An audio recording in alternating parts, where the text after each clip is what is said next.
Sejam muito bem-vindos, senhoritos. Perfeito? Hoje estamos aqui no NSE, certo? Falando um pouquinho hoje, né? Sobre o nosso queridíssimo Revolta de Atlas, né? Como os senhores já acompanharam, né? Bem-vindos ao NSE, né? Primeiramente, ao Natal NSE, ao Natal Play Y, né? Que é essa série de vídeos que a gente vai lançar em todos os canais aí, pelo menos essa é a minha ideia. Caso não rolar, vai ser pelo menos aqui no NSE, certo? Bom, no capítulo anterior da Fábrica Socialista, né? Eu tive alguns comentários aí que eu quero deixar bem claro aqui, tá, senhores? Quero dar um disclaimer aqui, né? No começo do vídeo, que é o seguinte, senhores. Se você tem alguma refutação a fazer, se você acha que alguma coisa que eu falei tá errado e você tem um argumento para provar o seu ponto, né? Porque, e não um argumento emocional, né? Tipo, veja só, toda vez que liberaram as drogas, as criancinhas foram lá e ficaram drogadas. Tadinhas das criancinhas, pelo amor de Deus. Tadinhas. Entendeu?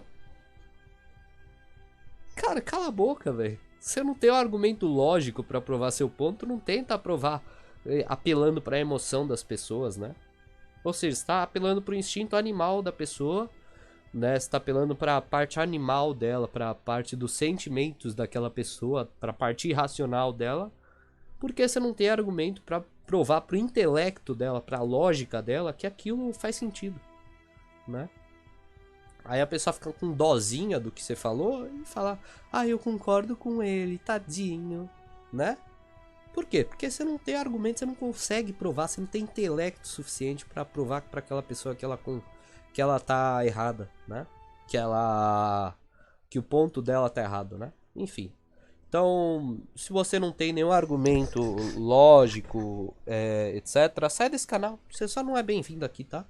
Você só não faz parte do grupo de pessoas que faz esse tipo de argumentação, que tem intelecto, para entender primeiramente, né, o que eu falei aqui no vídeo, tá? Que, como eu disse, eu não dei, cara, eu dei pouquíssimas partes da minha opinião, o resto foi tudo parte do livro, cara. Então, leia o livro, cara. Se tiver alguma refutação a fazer, faça o livro. E eu não vi nenhuma refutação ali onde rolou, né? Enfim, assista a parte 1 desse vídeo, parte 2 e parte 3. Beleza? Que é essa, no caso, né? Vamos continuar sobre a Fábrica Socialista.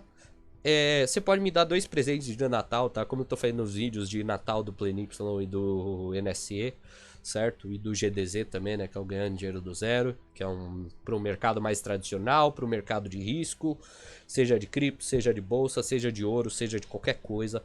A gente vai estar lá arriscando a própria pele, arriscando pra caceta dinheiro para fazer o negócio rodar mais ainda e provar que é possível multiplicar em várias e várias vezes o seu capital. Correndo bastante risco, obviamente, mas fazendo com a medida certa você consegue fazer. Beleza? Então não perca lá também. O presente que você pode me dar de Natal, né, é ou se cadastrar no link aí abaixo na Bybit, que é o presente de graça que você pode me dar, porque quando você se cadastra eu ganho certa parte das taxas que eles cobram de você, certas partes dessas taxas rebatem para mim, certo? Você pode acompanhar lá no GDZ como operar cripto, ou se você quiser operar, comprar cripto e mantê-la por determinado tempo, etc. ali, para só ganhar um dinheiro, depois sair e voltar para a moeda estatal, não tem problema também, acompanha o Play Y lá. Perfeito? Não, acompanha o Play Y também.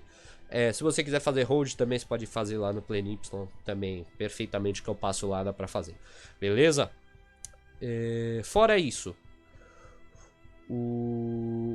o meu presente pago é o seguinte: meu curso vai até o dia 31 de dezembro. Se você quer aprender a fazer trades estatísticos, seja em ações brasileiras, americanas ou qualquer mercado emergente, né? O próximo mercado que a gente vai lançar lá é o salvadorenho, para investir em El Salvador, certo?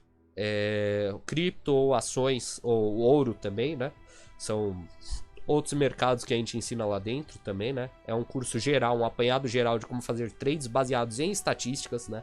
Trades baseados no passado, né, para garantir que, obviamente, não é garantia de retorno futuro, mas enfim, não se esqueça de clicar aí no link da descrição, adquirir meu curso porque ele só vai até o dia 31 de dezembro e da próxima vez que ele tiver vai estar muito mais caro, certo? A gente fez uma promoção que agora está por R$ 497 reais, né? O preço original é 1.497. Beleza? Então, acessem aí, não percam, certo? E estamos juntos. Bom, vamos voltar ao vídeo, né? A gente terminou falando, né? Essa pequena frase aqui do vagabundo, né? Do vagabundo é foda. Do homem que tava jantando com a Dagny, né? Que ele trabalhou na Motores Séculos XX, né? Que ele falou assim... Bem, quando a gente via isso, entendia qual era a motivação verdadeira de todo mundo que já pregou o princípio de cada um conforme sua capacidade, a cada um conforme sua necessidade. Certo? Era esse o segredo da coisa. De início eu não entendia como é que os homens instruídos, cultos e famosos do mundo podiam cometer um erro como esse e pregar que esse tipo de abominação era direito, quando bastavam 5 minutos de reflexão para verem o que aconteceria quando alguém tentasse pôr em prática essa ideia. Agora sei que eles não defendiam isso por erro. Ninguém comete um erro desse tamanho inocentemente. Quando os homens defendem alguma loucura malévola, quando não tem como fazer essa ideia funcionar na prática e não tem um motivo que possa explicar sua escolha, então é porque eles não querem revelar o verdadeiro motivo. Né? Aqui basicamente o que ele está dizendo é o seguinte: quando alguém defende, né, a gente parou no tentasse pôr em prática essa ideia, né? Aí a partir daí foi o que eu li, né? Agora eu sei que eles não defendiam isso por erro, né? Ninguém comete um erro desse indecentemente, né? Quando tem algum homem que defende uma loucura, né? Meio doidinha, que não tem... Quando ele não tem ideia de como essa ideia vai funcionar na prática, não tem um motivo que possa explicar essa escolha, é porque ele não quer revelar o verdadeiro motivo, né? Todo mundo tem um motivo obscuro para pôr em prática suas ideias malévolas, né? E no fim das contas, nunca é pela família, né? Nunca é pela sociedade, né? É sempre por si próprio, né? Porque quer ganhar um benefício próprio, né? E nós também não éramos tão inocentes assim. Quando votamos a favor daquele plano na primeira assembleia, não fizemos isso só porque acreditávamos naquelas besteiras que eles vomitavam. Nós tínhamos outros motivos, mas as besteiradas nos ajudavam a escondê-lo. Dos outros e de nós mesmos. Nos ofereciam uma oportunidade de dar a impressão de que era uma virtude, algo que tínhamos vergonha de assumir, né? Que cada um aprovou o plano, achava que, num sistema assim, conseguiria faturar em cima do lucro dos homens mais capazes, né? Como eu falei, todo mundo pensando no próprio bem, né? O socialismo, no fim das contas, são indivíduos pensando no seu próprio bem, né? Pensando em retirar lucros dos homens capazes, parasitar homens capazes para receber por suas necessidades, não por sua capacidade. Né? Isso é coisa minha, né? Enfim. Que eu pensei agora, né, para falar para os senhores, no caso. Cada um, por mais rico e inteligente que fosse, achava que havia alguém mais rico e mais inteligente e que esse plano lhe daria acesso a uma fatia da riqueza e da inteligência dos que eram melhores do que ele. Mas enquanto ele pensava que ia ganhar aquilo que não merecia e que cabia aos que lhe eram superiores, ele esquecia os homens que lhe eram inferiores e que também iam ganhar dinheiro e iam ganhar aquilo que não mereciam. Né? Ele esquecia os inferiores que iam querer roubá-lo tanto quanto ele queria roubar seus superiores. O trabalhador que gostava de pensar que suas necessidades lhe davam direito de ter uma limusine igual a do patrão, se esquecia de que todo vagabundo e mendigo do mundo viria gritando que as necessidades deles lhe davam direito de ter uma geladeira igual a do trabalhador, né? Todo mundo, né? Da mesma forma que todo inteligente, metido arrogante, acha que ele é o cara mais inteligente do mundo, que ele sabe de tudo, né? Se esquece de que sempre tem alguém mais inteligente que ele, né? Da mesma forma que todo socialista, né? Todo parasita, né? Se esquece de que sempre tem alguém mais parasita do que ele, né? Que tem mais necessidade do que ele e necessariamente vai parasitar ele, né? E assim vai. Enfim.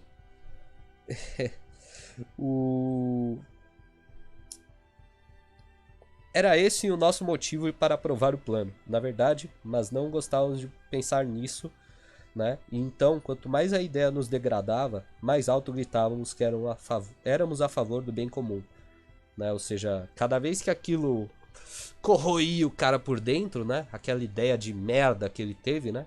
Ele, pra não ter que suportar essa emoção, ele fazia o cérebro dele, a mente dele gritar mais alto, né? Nós somos a favor do bem comum, esses capitalistas malvadões, né? Enfim.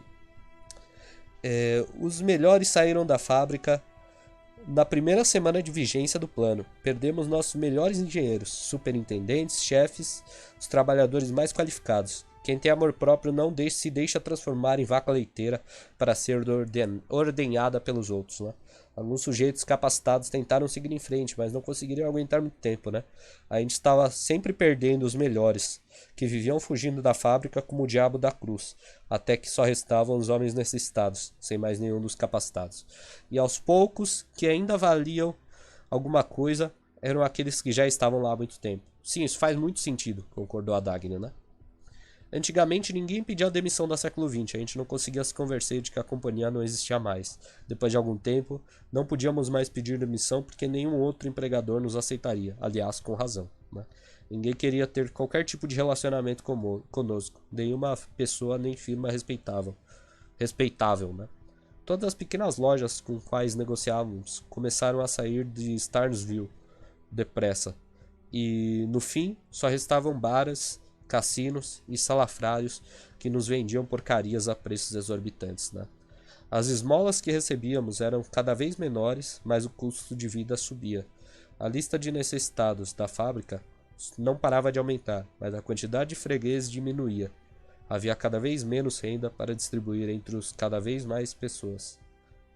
Antes, dizia-se que a marca da século XX era tão confiável quanto a de quilates no lingote de ouro.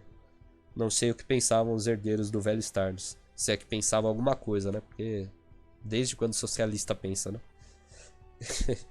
Mentira, tem uns que pensam aí, mas eles pensam pro mal, né? Eles têm uma mente maléfica com um certo nível de QI, mas, como falei, eles sempre se esquecem de que você pode ser inteligente e ter arrogância dessa inteligência. Mas não se esqueça de que sempre tem alguém mais inteligente que você, né? Isso vai para alguns financiadores, etc. aí que rolam por aí, né? Enfim, tá rolando esse movimento aí. Enfim. A lista dos necessitados da fábrica não parava de aumentar, mas a quantidade de fregueses diminuía. Havia cada vez menos renda para dividir entre cada vez mais pessoas. Antes dizia-se que a marca... Não sei o que pensavam os herdeiros do velho Starnes, e se pensavam alguma coisa, mas imagino que, como todos os planejadores sociais e selvagens, eles achavam que essa era a marca de um selo mágico que tinha um poder sobrenatural que os mantinha ricos, tal como enriquecer a seu pai. Mas quando os nossos fregueses começaram a perceber que nunca conseguíamos entregar uma encomenda dentro do prazo, nem produzir um motor que não tivesse algum defeito, o selo mágico passou a ter o valor oposto.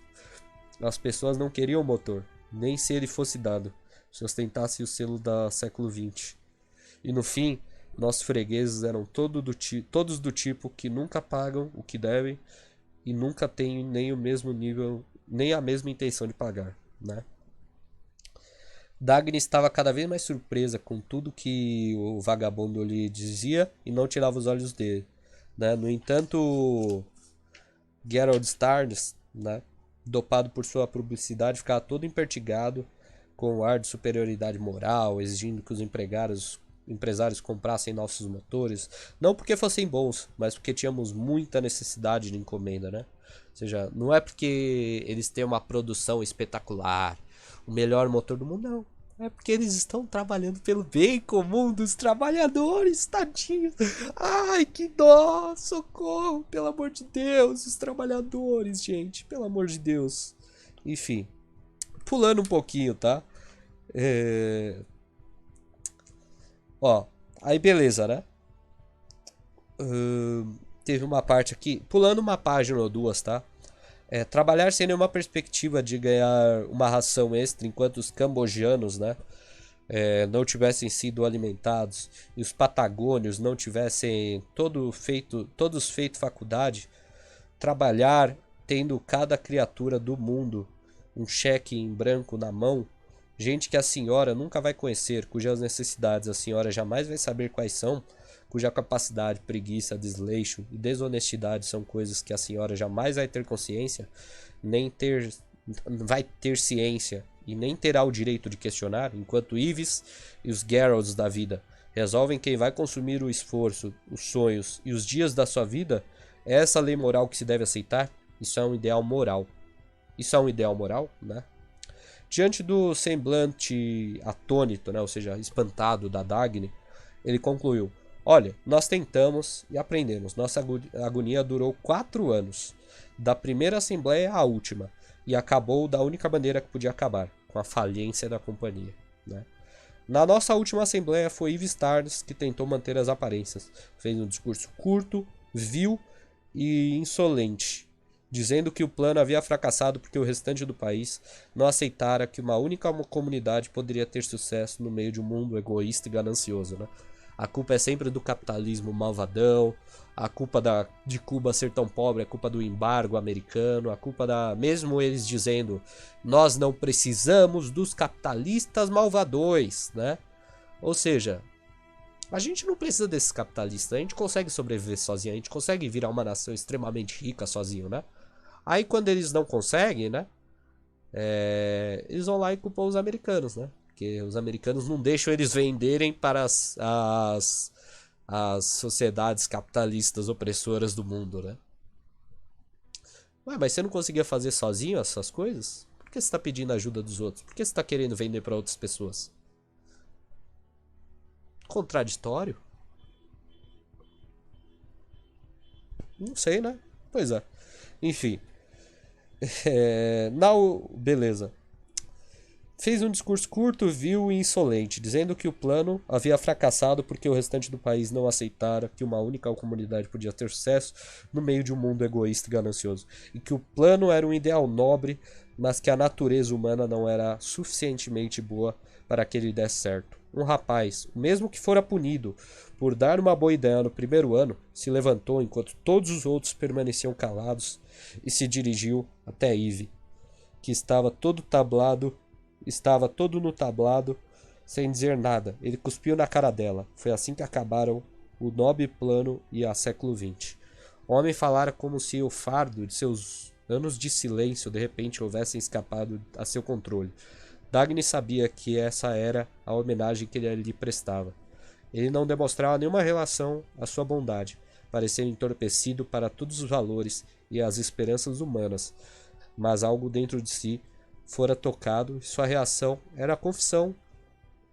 Era essa confissão, esse longo e desesperado grito de rebelião contra a injustiça, contido há anos, porém libertado na primeira vez que ele encontrara uma pessoa em cuja presença era um apelo como esse, não seria uma perda de tempo, né? Era como se a vida a que ele estivera prestes a renunciar lhe tivesse sido restituída pelas duas coisas essenciais de que necessitava: a comida e a presença de um ser humano racional, né? E aí ela perguntou o seguinte, né? Who is John Galt? Né? Quem é John Galt? Assim, disse ele, lembrando-se. Assim. Aliás, essa cerveja você pode tomar na Dogma ali, aqui de São Paulo, tá? Qualquer Dogma eu acho que ainda rola essa cerveja, é muito boa, né? É uma West Coast IPA, né? É a IPA da Costa Leste, é isso? Falei certo? Espero que sim. Enfim, você ia me explicar por que as pessoas começaram a dizer isso. Seu olhar estava perdido na distância, como se visse algo que vinha examinando havia anos, porém jamais mudara. Jamais fora explicado, em seu rosto existia uma expressão estranha, indagadora de terror. Você ia me dizer quem era John Galt, a quem as pessoas se referem, se é que já houve alguém com esse nome. Espero que não, minha senhora. Quero dizer, espero que seja apenas uma coincidência, uma frase sem sentido. Você estava pensando em alguma coisa, o que era? Foi. Uma coisa que aconteceu na primeira assembleia do século XX. Talvez tenha a ver com isso. Talvez. Não sei. Não sei. A deliberação foi uma noite de primavera, 12 anos. Os 6.000 funcionários, nós todos, estávamos amontoados numa arquibancada que ia até o teto, constituída no maior galpão da fábrica. Tínhamos acabado de aprovar o plano e estávamos meio irritadiços, fazendo muito trabalho, dando vivas às vitórias do povo, ameaçando inimigos invisíveis e nos preparando para a luta como valentões de consciência pesada. As luzes brancas dos arcos voltaicos nos iluminavam e estávamos desconfiados e agressivos. Éramos uma multidão perigosa naquele momento. Gerald Starnes, que presidia a Assembleia, batia seu martelo. Gerald Starnes, o filho carente do velho Starnes, né? Enfim. Batia seu martelo sem parar, pedindo ordem, e fomos nos acalmando aos poucos. Mas não muito, né? Era como se todos nós sacudíssemos como água numa panela que alguém está agitando. Este é um momento crucial na história da humanidade, gritou Gerald, no meio da barulhada, né? Lembre-se de que nenhum de nós agora pode sair desta fábrica, pois cada um pertence a todos, por força da lei moral que aceitamos. Foi quando o homem, se levantando, disse, eu não, né? E aí diz, né? Lembre-se do que eu falei agora há pouco, da lata que eu mostrei, né? Era um jovem engenheiro, ninguém o conhecia bem, era uma pessoa reservada. Quando ele se levantou, ele fez um silêncio mortal de repente, né? Era pela maneira como ele mantinha a cabeça erguida. Era um homem alto e magro. Lembro que pensei que 2 homens quaisquer daquela assembleia poderiam quebrar seu pescoço sem muita dificuldade, mas o que todos nós sentíamos era medo. Ele tinha a postura do homem que sabe que está com a razão. Vou acabar com isso de uma vez por todas, disse. Sua voz era muito nítida e não exprimia qualquer sentimento. Só disse isso e começou a andar em direção à saída. Atravessou todo o galpão à luz branca dos arcos, sem olhar para ninguém. Ninguém tentou detê-lo. Gerald de repente lhe perguntou, como? Ele se virou e respondeu, vou parar o motor do mundo. Então ele saiu. Nunca mais voltamos a vê-lo. Dagny mal piscava ao observá-lo falar sobre o episódio. Porém, anos depois, quando vimos as luzes se apagarem, uma por uma, nas grandes fábricas, antes tão sólidas quanto as montanhas, há gerações, quando víamos os portões se fecharem e as correias transportadoras pararem, quando vimos as estradas se esvaziarem e os carros desaparecerem, quando começamos a achar que alguma força silenciosa estava parando os geradores do planeta e todo mundo estava silenciosamente se despedaçando como um copo que perde o espírito, então começamos a fazer perguntas sobre ele. Começamos a perguntar um ao outro, a perguntar a quem o ouvira falar. Começamos a achar que ele tinha cumprido a promessa, que ele, que vira a verdade e conhecia a verdade que nós nos recusávamos a admitir, era a retribuição que merecíamos, o vingador, o justiceiro que havíamos desafiado, né? Aqui o John Galt, né, ou pelo menos o suposto John Galt, né, que ele fala, basicamente estava falando, eu vou parar o motor do mundo, né? Que na verdade são as mentes pensantes, né? Que em sua maioria são empreendedores, até alguns artistas, né? Enfim. E a gente vai falar um pouquinho mais sobre isso mais pra frente, mas aqui ele estava dizendo sobre isso, né? Começamos a perguntar um ao outro a quem o ouvira falar. Começamos a achar que ele tinha cumprido a promessa, que ele, que vira a verdade, conhecia a verdade, que nós nos recusávamos a admitir, era a retribuição que merecíamos, o vingador, o justiceiro que havíamos desafiado. Começamos a achar que ele nos havia amaldiçoado e que não tínhamos como escapar de seu veredito. Não tínhamos como escapar dele. E o que era mais terrível era que ele não nos estava perseguindo, e sim éramos nós que de repente estávamos procurando por ele. E ele havia simplesmente desaparecido sem deixar nenhum vestígio. Não encontramos nenhuma resposta. Ficávamos intrigados com que espécie de poder impossível lhe permitira fazer o que ele tinha prometido fazer. Não havia resposta para essa pergunta, né? Começamos a pensar nele sempre que víamos mais alguma coisa desmoronar, algo que ninguém explicava. Sempre que sofríamos mais uma derrota, sempre que perdíamos mais uma esperança, sempre que nós nos sentíamos presos nessa neblina morta e cinzenta que está descendo sobre o mundo todo. Talvez as pessoas nos tenham ouvido gritar essa pergunta e, embora não entendessem o que queríamos dizer, compreendessem perfeitamente por que a fizéramos. Elas também achavam que alguma coisa havia desaparecido no mundo. Talvez tenha sido por isso que começaram a fazer essa indagação. Sempre que acreditavam não haver mais esperança, espero que eu esteja enganado, que essas palavras não tenham nenhum sentido, não haja uma intenção consciente, nenhum vingador por trás do crepúsculo da espécie humana, mas quando ouço as pessoas repetindo essa pergunta, tenho medo. E penso no homem que disse que ia parar o motor do mundo. O nome dele era John Galt, né? E aí tem uma frase do Francisco, né? Eu vou localizar aqui no sumário enquanto eu falo para vocês, né? Onde ele fala exatamente isso, né? De que o homem estava que fazia isso, né? Era o tal do John Galt, né? A Atlântida perdida, né? De acordo com ele. Deixa eu ver se eu acho aqui. 408, tá? Vamos ver aqui se eu acho. 408, Homem, parte 3A. O Homem na Terra, deixa eu ver. Sanção da Vítima. Eu acho que eu não vou achar aqui, senhores. Mas, enfim. A moratória dos cérebros. Pois é. Basicamente, o Francisco d'Ancona, tá? O ricão lá do livro, né? Ele diz que... Cara, imagine você, Dagny, que a Atlântida ainda existe e que Atlas, né, o cara que carrega o mundo, se revoltou de tanto peso em cima das costas dele, o xingando, né? Basicamente se revoltou e simplesmente criou um próprio lugar onde as pessoas gostassem dele, né? Onde ele fosse livre para carregar a terra sem ninguém reclamá-lo, né? Para exercer sua função sem ninguém reclamar dele, né? Pelo contrário, as pessoas o admirando por exercê-la, né? Imagine se esse homem fosse para Atlântida, Atlântida existisse e lá fosse o local onde ele levara todos os pilares que sustentam o mundo, que até o momento era ele, né? Que basicamente é uma alegoria para os empreendedores, né?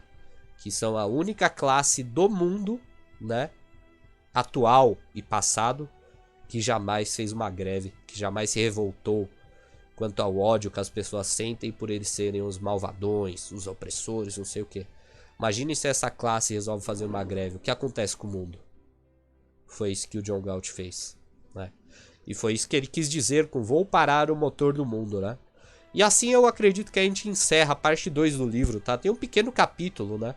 Sobre a Dagny fugindo, né? Indo atrás do destruidor, né? Que estava levando todos os empreendedores capazes do mundo, né? E vamos ver. Eu vou levar essa pequena parte para vocês, tá? Na parte 3 do livro, né? A gente vai começar a falar um pouquinho sobre ela. No mais, acredito que seja isso, senhores. Como eu disse, presente de Natal, comprar meu curso ou se cadastrar na Bybit para poder me ajudar aqui comprando criptos por lá, tá? Caso você queira manter seus bitcoins por lá. E assim vai, beleza?